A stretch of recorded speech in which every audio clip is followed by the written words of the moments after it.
Sofonías 3, vamos a leer versículo 1 y 2. No vamos a terminar versículo 2 esta noche. Vamos a ver versículo 1 y las primeras dos frases de versículo 2. El título de nuestra serie hemos llamado Una relación fracturada. Estamos hablando de que la nación de Judá, que cuando decimos la nación de Judá, son dos tribus de Israel, la tribu de Judá y la tribu de Benjamín.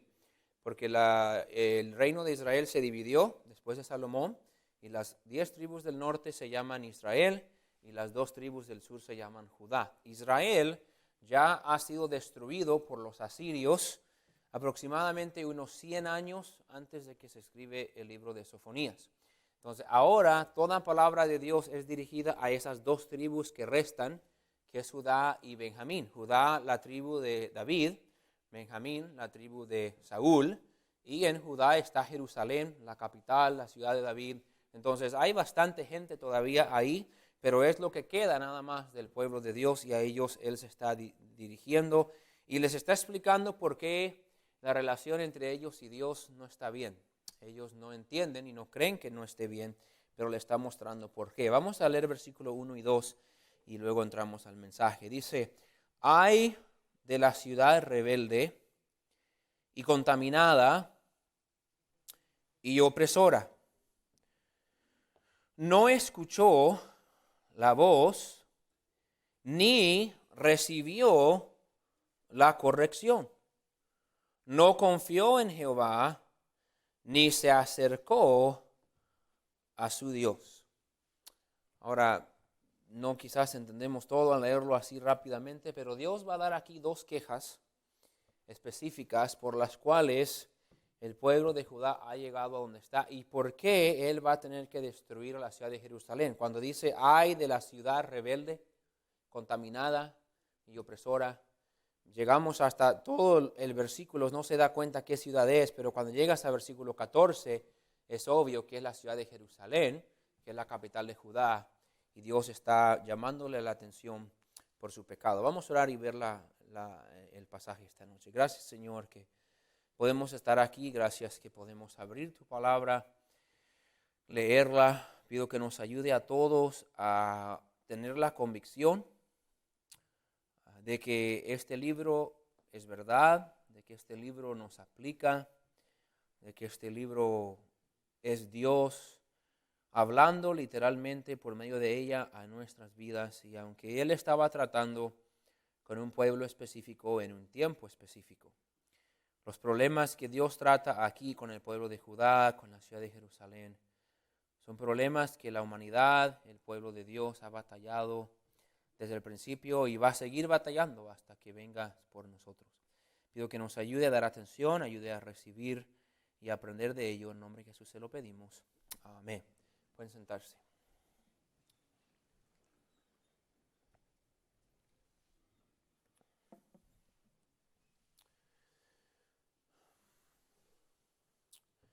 No quiero dar un largo repaso, pero en estas profetas menores, que por sí la estructura está un poquito complicada, quiero estar seguro que estemos agarrando el contexto, porque se va de un pensamiento a otro y pasa toda una semana y a veces uno ni siquiera se acuerda lo que predicamos la semana pasada. Ok, bueno, unos poquitos honestos. Entonces, todo capítulo 1 es Dios explicándole por medio de Sofonías al pueblo de Judá por qué Él va a tener que destruirlos y que va a venir un día cuando va a venir un pueblo que sabemos que es Babilonia y va a destruir a Jerusalén, y Dios les regaña por su idolatría. Les dice: ustedes han puesto a otros dioses antes que a mí. Les regaña por su falta de buscarlo. Hemos ido comparando sus pecados de ellos con lo que sería una relación humana. Si quieres arruinar un matrimonio, solo tienes que poner otra persona antes que tu cónyuge. La vas a arruinar bastante fácil, ¿verdad? Vas a tener una relación fracturada. Dios dice lo mismo. Yo soy tu Dios. Yo soy el que te he cuidado, te he sustentado. Yo soy el que te he dado mi palabra y mi ley para que me sigas. Y ustedes han preferido servir a otros dioses antes que servirme a mí, y eso ha fracturado nuestra relación. Han dejado de buscarme, ya no siguen en pos de mí, ya no me consultan, ya no están hablando conmigo, ya no les interesa mis deseos. Y hicimos la misma comparación en una relación entre dos seres humanos y lo hemos comparado mucho al matrimonio solo porque aplica y porque conecta. Si tú quieres mantener una buena relación, tiene que haber comunicación, tienes que tomar en cuenta los deseos de la otra persona y los gustos de la otra persona. Y Dios dice, ustedes ya no me buscan, ya no siguen en pos de mí, ya no les importo, mi voluntad, mi opinión ya no importa. Dios llegó a decirles también que ya son tan indiferentes. Miramos en el versículo 12 donde ellos dicen, Dios no nos hará ni bien ni mal.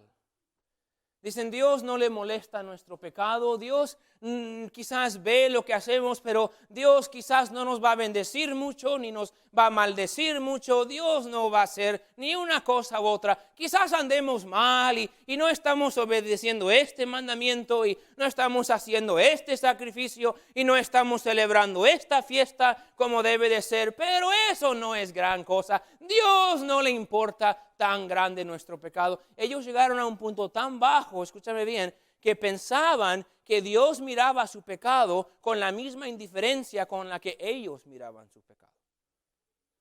Nosotros miramos nuestro pecado y explicamos esto: cuando estamos mal, no solamente estamos en pecado, pero no nos molesta que estamos mal.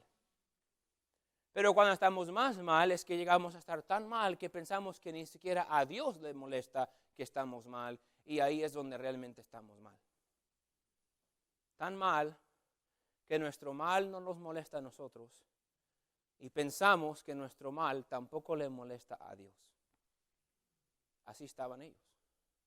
Entonces después entramos en capítulo 2 y de versículo 4 hasta versículo 15, Dios parece cambiar de temas. Y Dios dice, voy a juzgar a las naciones, y empieza a hablar como va a juzgar a los filisteos y va a juzgar a los pueblos que están alrededor de Judá. Pero explicamos que la palabra por qué en el versículo 4 de capítulo 2 realmente conectó versículo 4 al 15 de capítulo 2 con todo lo que estaba antes. Y lo que Dios estaba haciendo es que Dios estaba motivando al pueblo de Israel con esta verdad. Tienen que arrepentirse, le dijo en versículo 1 al 3 de capítulo 2. Digo, tienen que arrepentirse y hay tiempo, todavía pueden regresar a mí, porque yo aún voy a castigar a las naciones paganas. Y lo que Dios hizo es esto: le mostró al pueblo de Judá que si yo estoy dispuesto a juzgar aún a los pueblos paganos que no conocen de mi ley y no han tenido mis profetas y no han tenido mi misericordia, si yo estoy dispuesto a juzgarlos a ellos que ni siquiera me conocen, cuánto más los voy a juzgar a ustedes que han tenido mi palabra, han tenido mis profetas, han tenido misericordia. Y lo que Dios hace en capítulo 2 es decirle esto: miren el hecho de que voy a castigar a las naciones como motivación para que se arrepienten ustedes. Y no vamos a volverlo a predicar otra vez, pero nos aplica también a los cristianos.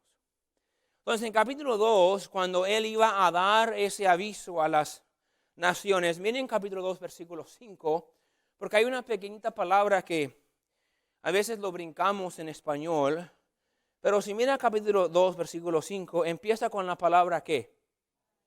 Hay. Que hay. Hemos estudiado otros profetas y hemos llegado a capítulos donde hay varios ayes. El hay en el español, en inglés es el woe. ¿Qué es el woe?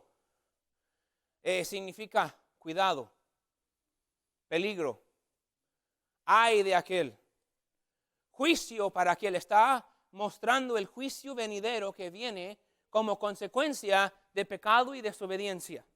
Entonces empieza en capítulo 2 y versículo 5 y dice ay, y ahí siguen los juicios para las naciones paganas. Pero si miraron bien en capítulo 3 y versículo 1, ¿qué es la primera palabra? Ay. Ok, capítulo 2, versículo 5 en adelante, ay de aquellos. Capítulo 3, versículo 1 en adelante es ay de mi pueblo. La misma palabra que usa para referirse al juicio que van a venir a los pueblos, Dios lo usa para referirse a su propio pueblo. De hecho, específicamente a la ciudad de Jerusalén. Dios nos recuerda otra vez que aunque le molesta, escúchame, aunque le molesta el pecado de las naciones, no hay nada, vamos a decirlo así, aunque le molesta el pecado de las naciones, su queja principal es contra su propio pueblo. Y el resto de capítulo 3 hasta versículo 7, él va a estar hablando de ese juicio. Ahora miren versículo 1 y empecemos desde ahí. Dice, ay de la ciudad. Juicio vendrá para la ciudad rebelde y contaminada y opresora. Empieza primero y le llama la ciudad de Jerusalén, sígame, la ciudad de Jerusalén, la ciudad de David, la ciudad principal en la cual Dios ha trabajado a través de sus reyes, a través de los años en el trono donde se sentó David, donde se sentó Salomón, donde se sentó Ezequías, donde se sentaron buenos reyes de Dios. Desde esa ciudad, desde ese lugar donde está ese templo que Salomón consagró a Dios, Dios mira a esa ciudad donde había mucha historia, donde habían muchos momentos grandes, donde Dios había obrado y donde habían caminado muchos hombres de Dios. Dios mira a esa ciudad y dice, ay de esta ciudad rebelde. Esta palabra rebelde en el hebreo se encuentra 45 veces en el Antiguo Testamento. 40 de esas 45 veces está refiriéndose al pueblo de Dios siendo rebelde contra Dios. Es una palabra que principalmente se refiere no a la rebeldía de un empleado o a la rebeldía de un hijo. Es una palabra que se usa en rebeldía contra Dios. La mayoría de los pasajes donde encontramos esta palabra rebelde se refiere a la rebeldía del pueblo de Israel en el desierto en camino a la tierra prometida, donde estaban ellos rebeldes contra Dios y su voluntad. Entonces, esta palabra rebelde muestra que ellos han sido rebeldes contra Él. Rebeldía es rechazar, obedecer los mandamientos de Dios. Una persona rebelde, esta palabra rebelde es una persona que ha rechazado la obediencia hacia Dios y su palabra. No quiere obedecer a Dios. Entonces Dios mira a este pueblo y simplemente dice esto: ustedes han rechazado obedecerme. Ustedes han decidido desobedecerme. Han sido desobedientes y rebeldes hacia mí. Pero después de eso dice que es una ciudad no solamente rebelde, dice que es una ciudad contaminada. Esta palabra contaminada es la palabra que se usaba cuando ellos estaban inmundos. ¿Se acuerdan que los israelitas no podían tocar un cuerpo sucio, cuerpo muerto? Tocaban un cuerpo muerto, estaban inmundos. Si comían un animal inmundo, estaban inmundos o contaminados. Entonces, esta palabra contaminada es una persona que ha sido contaminada o inmunda por hacer algo que es en contra de la ley. Es una contaminación que viene por medio de quebrar cualquier aspecto de la ley ceremonial de Moisés. Entonces, ellos se han contaminado. ¿Por qué? Sígame. Porque su desobediencia y su rebeldía los ha hecho ahora inmundos o sucios o contaminados delante de Dios. Entonces, Dios mira una ciudad sobre la cual Él antes bendecía, donde Él antes obraba, y dice esto: tu rebeldía te ha contaminado. Has caminado en tanta desobediencia contra mí que ahora estás inmundo. Estás sucio. Yo, como un Dios santo, no puedo tocarte o bendecirte porque estás contaminado de tu rebeldía. Entonces, estos tres son pasos. Porque después dice, mira lo que dice después: la ciudad rebelde y contaminada y opresora. Ya hemos visto en capítulo 1 que sus líderes y los ricos de Judá oprimían a su propio pueblo. Entonces, los tres pecados del versículo 1 van conectados el uno con el otro, en el sentido de que ellos están pecando contra Dios. Un comentarista llamado Heflin lo dijo así, escúchenlo bien, dijo: todo pecado es rebeldía contra Dios que contamina el mismo ser del individuo. Cuando yo peco, ahora entendemos que nosotros ya estamos contaminados hasta cierto punto. Somos pecadores. Pero cuando yo decido vivir en desobediencia y vivir en desobediencia, esa desobediencia o rebeldía lo que está haciendo es que va contaminando más y más mi vida. Contamina el mismo ser del individuo, que lo lleva a alguna forma de opresión de otros. Entonces yo peco y peco y peco, me contamino, y ya que estoy contaminado por dentro, lo que sale de mi contaminación es algún tipo de opresión. ¿Cómo eso? Vamos a volver a eso en un ratito. Entonces dice, ustedes han llegado a un punto tan bajo que están rebeldes, contaminados y oprimiendo a su propio pueblo. Andan mal. Pero ¿cómo llegaron ahí? Versículo 2 nos dice, miren versículo 2, dice, no escuchó la voz. Otra vez, está hablando de la ciudad.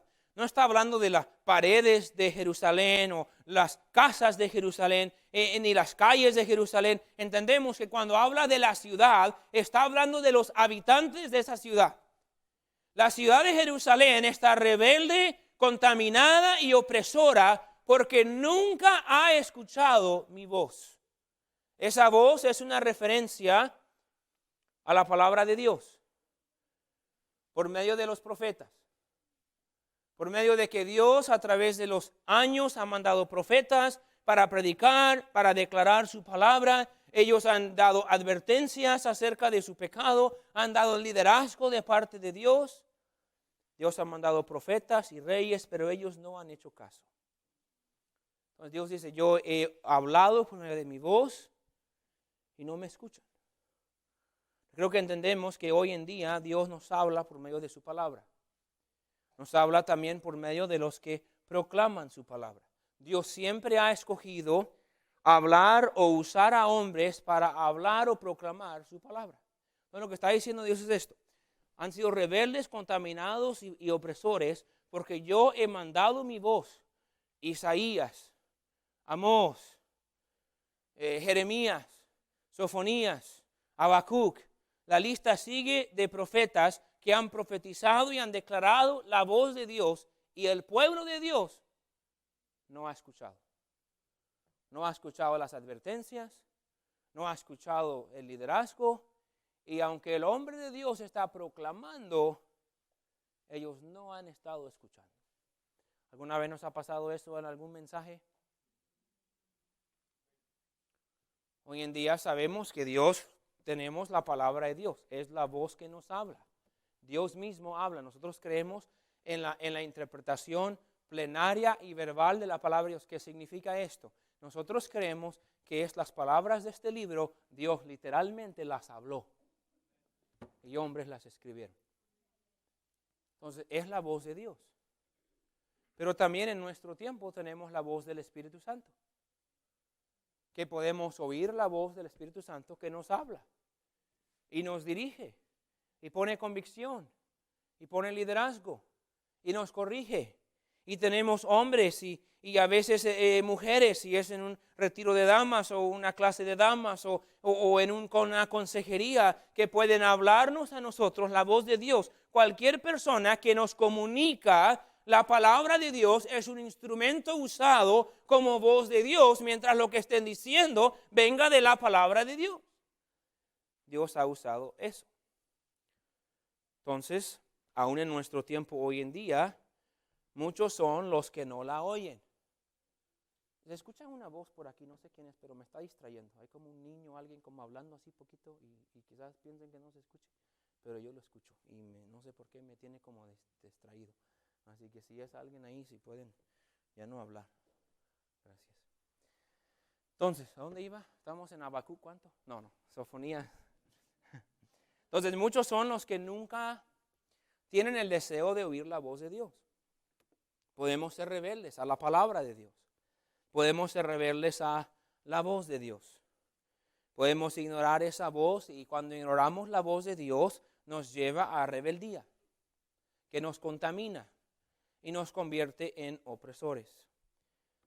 Nos dice también que este pueblo de Israel o de Judá había llegado a un punto de que estaban obstinados, que no es una palabra que usamos seguidos, pero estaban obstinados es cuando le dices a tu niño que haga algo y dice, no, y se pone como duro. En inglés hay una palabra que decimos stiff-necked. Se usa en la Biblia stiff-necked. Cerviz erguida, lo traduce en Salmo 75. Nosotros una vez predicamos un mensaje, cuello duro. ¿Alguien se acuerda? Ok, no esperaba que se acordara. No seas cuello duro. Pero es una persona que se endurece.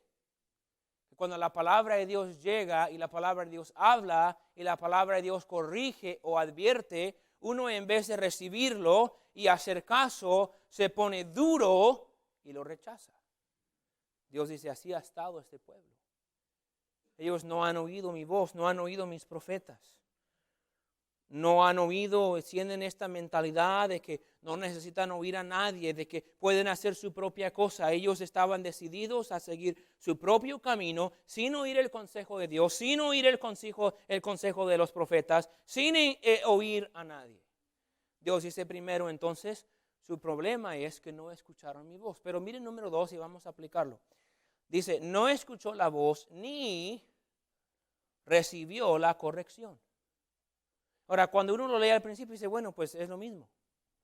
No escucha la voz y no escucha la corrección. Pues la corrección es la misma. Es la palabra de Dios por medio de los profetas corrigiendo a la gente. No, porque la palabra ni es contraste. Entonces, primero está haciendo 2 puntos. Primero, no han oído mi voz. Eso es Dios hablando a Judá por medio de su palabra, por medio de los profetas. Dios manda profetas y arrepiéntanse, yo voy a juzgarlos, arrepiéntanse, si no les va a pasar lo de Israel, que fueron destruidos, busquen a mí, y ellos, no va a pasar nada, y no han escuchado. La corrección de Dios es una referencia a que Dios disciplina. La palabra corrección tiene que ver con disciplina o con amonestación. Esto se refiere a las varias ocasiones donde Dios permitió aflicción y reprensión en la vida de su pueblo con el propósito de corregir y crecerlos espiritualmente. Entonces, cuando Dios dice, no han oído mi voz, yo les he mandado mensajeros y no escuchan. Y cuando dice, ni han recibido correcciones y los he amonestado, han tenido sequías, han tenido derrotas, han tenido temblores, han tenido hambre, han tenido reyes que los han oprimido, han tenido muchos problemas. Yo he creado en sus vidas dificultades y pruebas con el propósito de que me escuchan y no me escuchan. No escuchan mi voz y no escuchan mi mano. No escuchan lo que los profetas les predican y no escuchan las obras en las que yo permito que sufran. No hacen caso en nada. Ellos no respondían, no recibían la corrección, no recibieron lo que Dios les había dado. Eran como el niño que le da una nalgada tras otra nalgada y no hace caso. ¿Alguien ha tenido hijos así? ¿Qué piensas cuando el niño hace eso? Como padre te frustra y dices, qué necio. Te pegué 5 veces porque hiciste algo y a la media hora fuiste y lo hiciste otra vez. ¿Cuántos están orgullosos de sus hijos cuando hacen eso? ¿Cuántos dicen, ay, qué bueno que lo hicieron de vuelta porque ya se me antojaban al guiar a alguien? Habrán algunos padres malvados así en el mundo, pero la mayoría de nosotros no. Decimos, ay, ¿por qué otra vez te tengo que pegar? Así se estaba portando Judá. No agarraban la onda. Por más que Dios mandaba profetas y por más que Dios mandaba pruebas y por más que Dios mandaba naciones y por más que Dios permitía opresión y por más que Dios permitía pobreza y Dios permitía matanza y permitía conflicto entre las mismas naciones, ellos no estaban entendiendo. Esta es la mano de Dios tratando de corregir nuestras vidas. Y Dios dice, ay de ustedes, Jerusalén, porque la mano va a tener que caer pesada. Porque aunque les he advertido con la voz de profetas y aunque les he dado mi palabra y aunque les he dado corrección y corrección y corrección, ustedes no han escuchado nada y siguen igual de duros. Entonces la destrucción va a venir. No quería destruirlos, diría el Señor. Pero tengo que, porque no han escuchado. Otro hombre dijo esto: solo los necios rechazan las instrucciones disciplinarias de Dios. Dios nos da palabra, nos da predicación, nos da la Biblia, nos da el Espíritu Santo para guiarnos, y a veces ignoramos esa voz. Y cuando ignoramos esa voz, Dios da instrucciones disciplinarias. Una prueba de finanzas, de salud, en la familia, un accidente de carro, un susto. A veces da otro, a veces da otro, a veces da otro. Y seguimos con la nariz para arriba, con la misma vida, como que todo está bien. Y Dios está en el cielo sacándose los pelos diciendo: este hijo, ¿por qué no aprende? ¿Qué tengo que hacer? Tiene mi voz, tiene mi corrección y no escucha. Y ahora que no ha escuchado ni mi voz ni mi corrección, ha llegado a estar rebelde, contaminado, y ahora como resultado de la contaminación, oprime. Los profetas constantemente están señalándole a Israel las consecuencias de su pecado. Profetas diciendo: mire, ¿ven lo que están pasando? Ese es Dios. ¿Ven lo que está pasando? Ese es Dios. ¿Se acuerdan en Ageo, cuando predicamos Ageo? Ageo decía: mira, ¿no ven que están sembrando mucho y que están haciendo todo y que cosechan siempre menos? ¿No están viendo que Dios no los deja salir adelante? Y ellos decían: eso no es Dios, nomás fue mala suerte.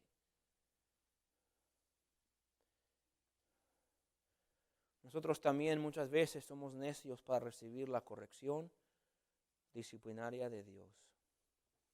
Hermanos, nunca, déjame aclarar esto, nunca jamás, ni yo, ni usted, nadie que estamos aquí somos capaces de discernir o de saber si algo que pasa en la vida de alguien es disciplina de Dios o es simplemente una prueba que Dios permite para fortalecer su fe. Nunca jamás debemos de ser esos cristianos, ¿ok? Quiero dar una advertencia buena mientras estamos acá.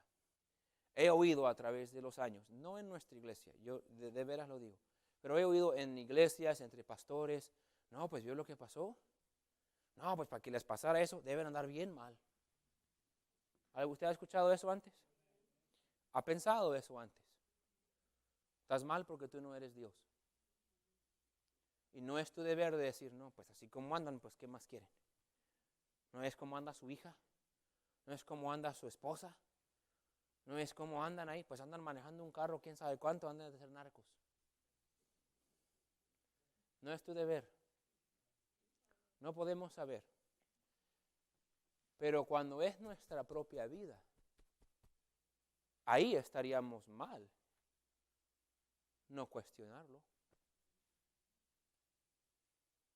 Estaría mal que yo esté en una prueba tras otra y diría: Señor, ¿estoy mal en algo? Señor, ¿será que me estás tratando de mostrar que tú quieres mi corazón? ¿Será que yo estoy siendo egoísta, rebelde, contaminado? ¿Y será que tú estás permitiendo esto y esto y esto porque estás disciplinándome? Nunca jamás debo de tratar de discernirlo en la vida de otros, pero en mi vida debo de pensarlo siempre. Porque el diablo te convence a que pienses: eso le pasa a todos. Pues el pastor, mira, él es el pastor y anda mal del riñón. Pues tú, nomás traes azúcar alto, ¿ves? Tú estás bien. ¿El diablo te dirá eso? Pues aquel pastor, se le murió el hijo y es pastor. El mío nomás se quebró el pie. Pues no creo que sea Dios. El diablo nos convence a justificarlo. Que a veces, escúchame, cada vez que pase algo no digas: Dios me está castigando. Se me olvidó leer la Biblia un día y Dios me hizo esto. No. Pero tú sabes cómo andas. Y tú sabes tus prioridades. Tú sabes tu corazón. Tú sabes tus secretos. Tú sabes si hay vicios, tú sabes qué hablas, tú sabes qué piensas, tú sabes tu indiferencia, tú conoces tu apatía, tú conoces tu falsedad o tu hipocresía, tú conoces. Entonces, cuando la palabra de Dios la lees, escucha. Cuando el Espíritu Santo te habla y pone convicción en ese corazón, escucha. Cuando el pastor predica la palabra de Dios, escucha. Cuando viene un misionero y predica la palabra de Dios, escucha. Pero cuando la mano de Dios baja desde el cielo y te hace, escucha. Despierta. Realiza. Discierne. Di como David, Señor, conoce mi corazón. Examíname. David le pidió, Señor, si estoy mal, corrígeme, muéstrame. Pero nos acostumbramos a vivir la vida y estamos mal, y no escuchamos ni la voz ni la mano de Dios. Entonces lo que acaba pasando es que nos ponemos rebeldes, y eso es rebeldía, que nos contamina. Y como resultado acabamos oprimiendo. Termino ahí rápido. ¿Cómo puedo yo oprimir a alguien? Yo no oprimo a nadie, pastor. Yo no soy rico, yo no le quito dinero, yo no oprimo a nadie. Claro que lo haces. Oprimes a tus hijos por medio de darles un mal ejemplo y carecen de un líder espiritual en su casa. El cristiano rebelde, tus hijos están siendo oprimidos cuando no tienen un ejemplo en una madre y un padre espiritual como deben de tener. Carecen de lo que necesitan. Es oprimir. Hacer a alguien sufrir necesidad. Hacer a alguien sufrir y no tener lo que necesitan o lo que merecen por acciones tuyas. ¿Cuántos hacen sufrir a sus cónyuges? Oprimes a tu cónyuge. Los haces vivir con alguien que tiene un carácter duro. O tu cónyuge está oprimido porque sufre contigo las consecuencias de tu pecado. Porque son una sola carne. ¿Cuántas veces en el tiempo como pastor no he visto a las esposas sufrir opresión de un marido irresponsable y desobediente? ¿Y cuántas veces he visto a maridos sufrir opresión de una esposa rebelde y desobediente? ¿Por qué? Porque todo pecado es rebeldía y toda rebeldía contamina y cada contaminación nos lleva a ser opresores. Oprimes a los hermanos de la iglesia que tienen que cubrir el servicio a Dios de tu parte porque tú no haces tu parte. ¿Cuántas iglesias hay? Muchos cristianos sobretrabajados, sienten la necesidad de sobredar, de sobreparticipar, porque los que están fríos no participan y no les molesta, y los que están enchufados tienen que llevar la carga de más gente. Es opresor. Oprimes al incrédulo que no tiene un ejemplo de amor. No tiene nadie que le muestre a Cristo por medio de su vida. Cada persona con el que tú trabajas necesita un ejemplo de un cristiano enamorado de Dios y su palabra. Y Dios te puso a ti ahí para dárselos y ellos necesitan ese testimonio y tú los estás oprimiendo porque no se lo das. Oprimiendo tu familia, los hermanos, el incrédulo, jóvenes que oprimen a sus padres, que tienen que preocuparse diariamente que Dios no vaya a juzgar a su hijo desobediente. Hay madres aquí oprimidas por sus hijos. Padres aquí oprimidos por el carácter y el pecado y la rebeldía de sus hijos preocupados. Entonces Dios dice, mira, ciudad de Jerusalén, rebelde, contaminada, opresora, porque no han oído mi voz y no han recibido mi corrección. Entonces, ¿qué hago si no quiero ser rebelde? Escucho su voz y recibo su disciplina.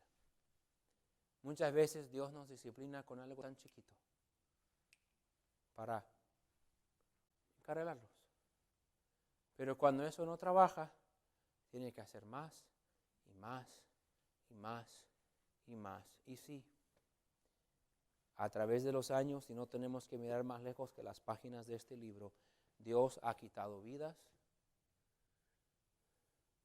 Dios no solamente mató a Acán, pero mató a su esposa y a sus hijos por el pecado de Acán. Dios mató al hijo de David por el pecado de David con Betsabé. Dios permitió que la hija de David fuera violada como resultado de las consecuencias de su pecado. Y la lista sigue y sigue y sigue y sigue, donde Dios a veces con sus propios siervos, a los que Él aún ama mucho, tiene que decir, ya no es así. Porque nos da así y decimos, mala suerte, otra vez, pues ¿qué tiene? Y seguimos la misma vida hasta que un día Dios dice, ok, Dios, ¿por qué te olvidas de mí? Dios dice, no me olvidé de ti, no me haces caso. Y porque no me haces caso, te tuve que dar más duro. Y a ver si ahí por fin despertamos y decimos, ok, Señor, te voy a dar mi corazón. Nadie quiere llegar ahí, porque duele. Duele las dos manos, le duele a Dios y nos duele a nosotros. Pero Dios es justo y tiene que hacerlo. Así que escúchelo.